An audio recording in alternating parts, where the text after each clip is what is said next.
Nouveau rendez-vous dans le cadre de la semaine départementale des aidants dans les Hautes-Pyrénées, une série d'émissions en partenariat avec le département des Hautes-Pyrénées. Et pour ce mardi, nous allons parler de la mobilité avec l'association WeMove et Alice Lorenzi. Bonjour Alice. Bonjour. La mobilité, ça fait partie intégrante de la vie des aidants et des aidés.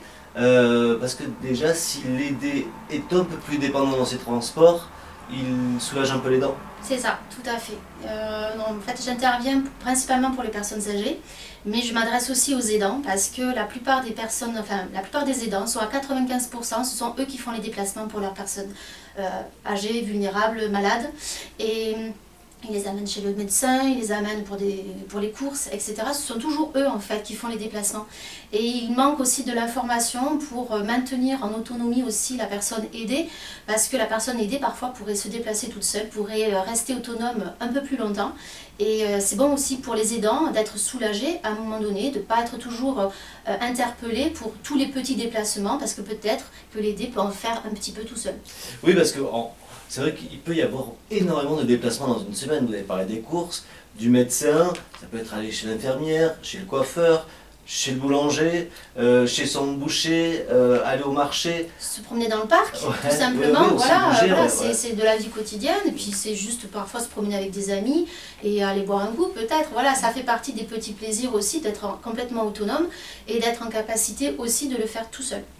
Alors du coup, comment vous intervenez plutôt auprès donc de la personne aidée pour déjà la sensibiliser elle en disant mais oui, vous pouvez encore profiter d'autonomie, d'indépendance. Oui, alors en fait on a plusieurs, au niveau de WeMove, on a plusieurs thématiques et puis plusieurs actions de prévention. Ça passe par des ateliers collectifs avec des thématiques différentes, que ça soit pour juste déjà premier niveau d'information, s'informer, mais ça va être aussi apprendre à utiliser les outils numériques pour se déplacer, pour les gens qui utilisent un peu Internet et les smartphones, donc leur donner aussi des billes pour apprendre à se déplacer et à optimiser leur déplacement. Mais ça va être également apprendre à utiliser le train, etc. Donc on a plusieurs thématiques différentes, et puis après, je peux décliner si la personne elle ressent un besoin vraiment plus immédiat et plus poussé. Là, j'interviens aussi à domicile. Et donc à ce moment-là, je fais vraiment un diagnostic de mobilité de la personne. J'étudie donc ses besoins de mobilité chez le docteur, de temps en temps, les courses, etc. Quels sont ses besoins, quels sont ses freins, quels sont ses problèmes. Et j'essaie donc de l'informer et de l'accompagner à pouvoir être autonome et à peut-être modifier un petit peu son comportement.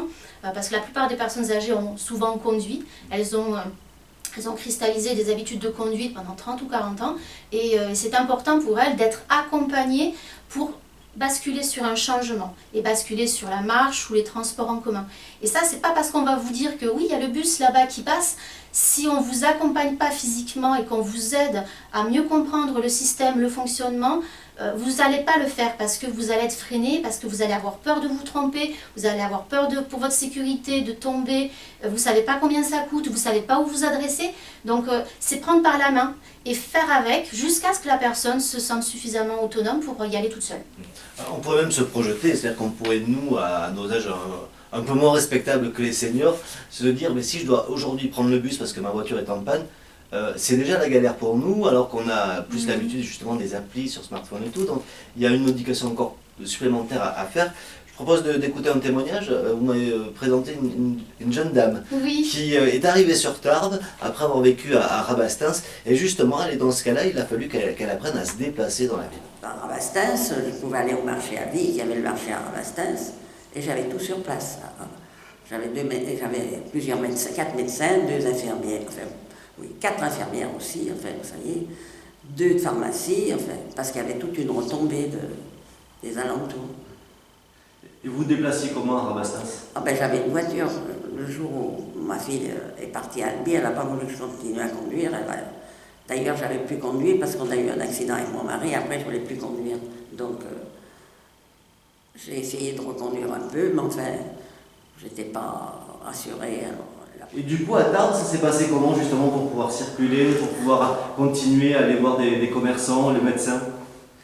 Mon médecin, j'allais le voir, il travaille. En plus de ça, il était au Jardin Massé, c'est pas à côté. Mais j'ai eu une amie de la résidence qui m'emmenait en voiture, parce qu'il y a beaucoup justement de Tarbaises qui ont leur voiture, Ils sont venus dans la résidence avec leur voiture, donc elle m'a emmenée jusqu'à la rue, jusqu'à la jardin Massey, et ensuite j'ai été voir mon médecin, et au retour, j'ai pris un taxi, puis je suis rentrée. Et du coup, avec WeMove, vous avez pu essayer de prendre les bus? Oui, mais à Lyon, je m'en prenais, moi, parce que je suis lyonnaise, alors j'en ai pris. C'était pas des bus, c'était des trolleys, mais enfin c'est pareil. J'en prenais beaucoup, parce que je ne circulais pas en voiture à Lyon. C'était plus facile de prendre des trolleys que pour se garer et tout. Donc j'avais l'habitude. Mais là, je ne savais pas exactement, quand je suis arrivée, je ne savais pas où il fallait prendre des bus, ou les bus partaient à tel endroit, arrivaient à tel endroit, je ne savais pas exactement. Donc ma fille s'en est occupée, elle vous a contacté pour que je puisse circuler un peu. Alors bon, Alice m'a accompagnée la première fois, donc j'ai pris le bus et nous sommes arrêtés place Ferrée parce que je devais aller à la caisse d'épargne. Alors de là, nous sommes allés à la caisse d'épargne. Et la seconde fois, nous sommes allés jusqu'à Verdun, place Verdun, pour que je connaisse un peu les alentours. Enfin, je connaissais, mais par le bus. Et puis ensuite, la troisième fois, nous sommes allés au marché Bourbon, enfin, vers le Bourbon, quoi. Et alors après, Alice nous a pris les amis de la résidence et nous avons marché dehors, c'est-à-dire que nous avons fait elle est venue à pied, des gens qui ne pouvaient pas trop marcher, ils avaient leurs déambulateurs, donc nous sommes allés, parce qu'on est à côté du stade, on a longé le stade et on est allé jusqu'au bout, le drôme est au bout. Et nous sommes revenus à pied, voilà, on a fait une promenade, si vous voulez. Et ensuite, j'ai essayé de prendre les bus, avec deux amis qui allaient justement au marché Bourbon. Et là, bon, tout s'est bien passé pour monter. Et au retour, il ne s'est pas arrêté près du trottoir, tout le monde était descendu, et cet ami m'attendait en bas, et je ne pouvais pas descendre, c'était impossible, je serais tombée, je ne pouvais pas sauter non plus. Alors elle m'a pris dans les bras, elle m'a descendu, et depuis, j'ai plus osé prendre le bus. Alors je marche. Alors je vais à Bourbon avec... J'ai un caddie, c'est-à-dire, oui, j'ai un caddie, mais c'est si vous voulez, comme une poussette. Je la pousse en avant, donc je peux marcher n'importe où avec ce caddie. Je dis, c'est mon copain. On le voit, ces ateliers lui ont permis de savoir précisément, mais déjà qu'elle pouvait aller à pied, pas très loin. Pas très loin, où on a pris les bus aussi. Voilà, c'est vrai que pour Madame Luciglio, ça a été, elle a bénéficié en plus, elle donne un accompagnement individualisé et qu'elle consolide, qu'elle continue à consolider petit à petit avec des ateliers. Elle a déjà fait des ateliers collectifs dans la résidence l'année dernière, la résidence du stade, et puis on va en refaire à la fin du mois et elle s'est réinscrite aussi. Donc c'est bien aussi de pouvoir combiner les deux, les ateliers collectifs et l'accompagnement individuel, parce que c'est bon pour tout le monde. Après, comme vous le disiez, à tout âge on a besoin d'être autonome et la plupart des personnes sont toujours très dépendantes de la voiture. Le jour où il y a la panne de la batterie de la voiture alors qu'on a un rendez-vous hyper important, qu'on doit amener les enfants à l'école, etc. Qu'est-ce qui fait qu'on est autonome? C'est qu'on sait que le bus il passe à telle heure à tel endroit, qu'on sait qu'on peut peut-être y aller à vélo, qu'on peut compter sur ses voisins. Ce qui fait l'autonomie, c'est qu'on a plusieurs cordes à son arc et que quand il y en a une qui lâche, on sait qu'il y a les autres. Et c'est ce que je dis aussi aux seniors. Je leur dis pas arrêtez de conduire, c'est pas mon objectif. Mon objectif, c'est vraiment d'être sur un axe de prévention pour leur dire le jour où vous ne pourrez plus conduire. Si vous n'avez pas déjà anticipé et que vous n'avez pas commencé à utiliser un peu les bus, les transports en commun de votre ville ou les bus de la région, là, la transition va être beaucoup plus difficile et c'est maintenant qu'il faut le faire. Comme ça, après, ça ira tout seul. C'est un peu le même esprit que pendant le confinement où certains ont dû apprendre à utiliser la visio sur le smartphone. Ils s'y sont mis parce que pour communiquer avec les enfants. Donc c'est un peu, parfois c'est parce qu'on est obligé qu'il faut qu'on s'y met. Et là c'est compliqué, là c'est difficile parce que la plupart des personnes aussi qui m'appellent, c'est souvent parce qu'elles sont justement dans la contrainte. Elles sont dans une impossibilité, la voiture en panne et elles ne savent pas comment se déplacer. Et c'est là que c'est contraignant parce qu'on n'a rien anticipé et on le fait dans la douleur, le changement. Et c'est pas aisé. Enfin, on se met dans une situation de déséquilibre de la routine qui n'est pas du tout agréable. Alors que si on le fait un petit peu avant et qu'on se force un petit peu de temps en temps, quand il fait beau, on se dit allez, je pars plus tôt, je vais y aller à pied ou j'essaye le vélo si j'en ai déjà fait et que je me sens à l'aise ou je tente de prendre le bus pour aller à tel endroit parce que je crois que c'est faisable. Voilà, là ça sera facile Mais si on le fait dans la contrainte, là forcément c'est beaucoup plus compliqué. Et c'est mon discours aussi aux seniors, c'est que souvent ils procrastinent. Après, je peux comprendre, hein, personne n'a envie de se dire qu'un jour on ne pourra plus conduire. Personne n'a envie de penser qu'à n'importe quel âge on peut faire un AVC et ne plus pouvoir conduire. Et personne n'a envie de penser à ça, c'est normal, c'est humain, tout le monde. Hein, voilà. Ou même se casser une jambe. Exactement, ou avoir le bras dans le plâtre. Et personne n'a envie, donc c'est pour ça que c'est compliqué. Alors justement, ces ateliers, vous les faites aussi en partenariat avec les collectivités. Là, on était sur Tarbes avec cette dame, on va aller juste à côté, à Orayon, rencontrer une élue avec laquelle justement vous travaillez, parce que c'est important que les collectivités mettent en place les infrastructures qui vont permettre aussi cette autonomie. Parce que jusque-là, nous n'avions rien comme structure, comme personne, parce que là, il s'agit quand même d'un accompagnement à la fois collectif et individuel. C'est-à-dire que Madame Lorenzi, vous n'en avez peut-être pas encore parlé, mais à Orayon, elle est intervenue donc auprès de la maison de la Tuilerie, auprès de notre club, notre association Soleil d'Argent, et donc elle est intervenue pour justement informer, ça c'est déjà la première des choses, informer, sensibiliser les gens aux autres déplacements que la voiture. Moi-même, j'ai découvert toutes les lignes de bus qui changent, les trains, les gratuités ou les prix très réduits pour certaines tranches d'âge. Voilà. Ça va aussi motiver, je pense, et rassurer. Le travail de partenariat, il se fait aussi avec des collectivités. Là, on a vu la ville d'Orayon, avec toutes les villes du département. Alors, non, pas toutes les villes encore du département. Pas toutes les villes. Pour l'instant, j'interviens principalement sur l'agglomération de Tarbes, Lourdes, Argelès, Lannemezan et les Coteaux. Voilà. C'est déjà pas mal parce que je suis toute seule aussi, et donc pour les ateliers collectifs et les accompagnements individuels, c'est déjà pas mal. Voilà. Puisque vous prenez le bus en plus pour vous déplacer, forcément ça prend plus de temps. Oui, ça prend beaucoup de temps, effectivement. Justement, tiens, là on voyait des exemples dans des milieux urbains, urbanisés, où il y a des réseaux de bus, où on peut facilement aussi avoir des taxis éventuellement, où on peut trouver des pistes cyclables. Quand on est à la campagne, quand on est à Castelnau-Magnoac, qui est une très jolie commune, hein, mais qui monte, qui descend, qui a des espaces plus larges pour aller voir un médecin ou aller au cinéma à la lanterie, comment ça se passe justement? Il faut anticiper différemment, il faut informer différemment? Alors c'est vrai que là pour l'instant, quand j'ai fait un diagnostic territorial en 2018, j'ai bien vu que ce secteur-là du département était très peu pourvu de solutions. Mis à part la voiture individuelle, pour l'instant c'est quasiment impossible. Et c'est pour ça que j'ai commencé à réfléchir à un nouveau dispositif. L'idée, ça serait de mettre en place un dispositif d'autopartage intergénérationnel.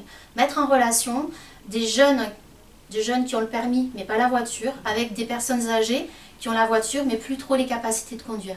Et donc l'idée, ça serait vraiment que WeMove fasse le lien entre ces deux publics. La personne âgée prêterait sa voiture au jeune, en contrepartie le jeune se mettrait à disposition de la personne âgée pour lui faire ses déplacements, pour aller faire les courses avec elle, pour de temps en temps aller au cinéma peut-être, créer du lien social et sur une relation d'échange de bons procédés.